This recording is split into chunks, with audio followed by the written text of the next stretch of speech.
The Crehore Estate was built in the 19th century in Newton Lower Falls, and one of the properties still standing from that period is potentially going to be landmarked. Newton News attended a walking tour of the area. Tori Zisman hosted walking tours of the Crehore Estate on Sunday afternoon with a focus on 55 Pine Grove Avenue and its upcoming hearing to determine whether it will become a landmarked property. She talks a bit about her background and how she came to host these tours. This particular tour, I'm here because the house that's behind me is being considered for landmark designation.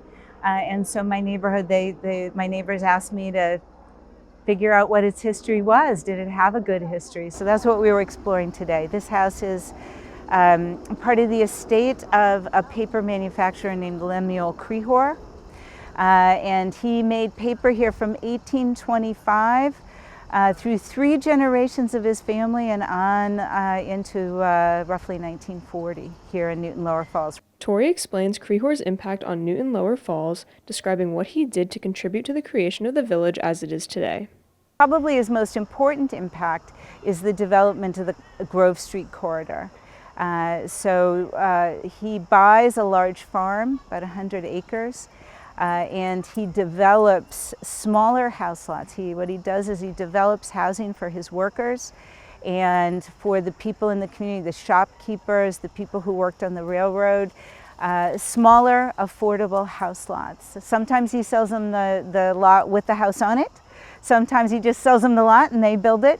But he lays out the grid, really, starts to lay out the grid for the current Lower Falls community and develops all those houses right along Grove Street there, right by St. Mary's Church and the burying ground. So he had a significant impact on our community. She describes what it means for a property to be landmarked and what the landmarking process is like. To be a landmark property in Newton means that you cannot demolish the building, you cannot change the exterior of the building or change its position on the lot without going before the Newton Historical Commission for review. So you just need to tell them why you need to do it. They may agree or they may say, no, you need to find another way, and hopefully they'll help you find that other way. So in terms of just all the demolition that's happening in Newton, a landmark property generally will not get knocked down. It has happened, but generally it's a pretty solid protection. The Historical Commission, what they can do, those members are appointed by the mayor. I think 7 of them, maybe, something like that. They meet monthly. And if they decide that a house is what they call preferably preserved, they'll put a demolition hold on the property, meaning you can't knock it down for a year. The question is, what happens next, right? Okay, developers tend to just build that into their financial plan. Okay, I'm probably going to have to wait a year on this house, but once that year goes by, they can knock it down. Tori discusses City Councilor Randy Block's role in the landmarking process for 55 Pine Grove Ave and shares the developer Danius Cooper's plans for the property. Randy values the house. He was a huge help with 206, 208 Concord Street. That was before he was elected our councilor.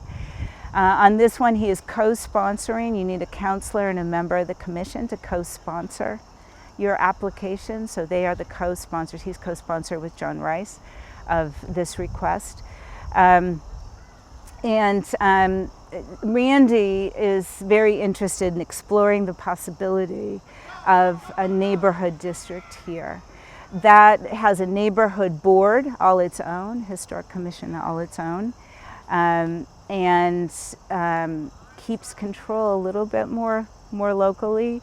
So in terms of this project, he has co-sponsored. Initially, the developer, Danius Cooper, had pulled a full demo permit for this property. Simultaneously, Randy and John Rice put in their landmark request.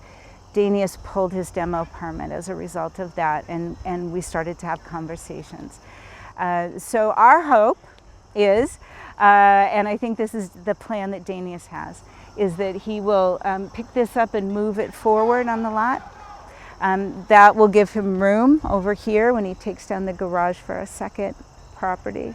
But his intention is to restore the exterior of this property. And so for that reason, Danius actually is quite supportive of landmarking because he's going to preserve the exterior. So it's not going to get in his way at all. And he actually believes that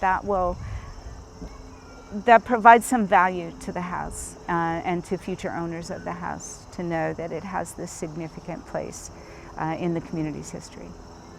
Tori ended her tour by discussing why she believes it's important to keep history in mind when considering future plans for a house or neighborhood.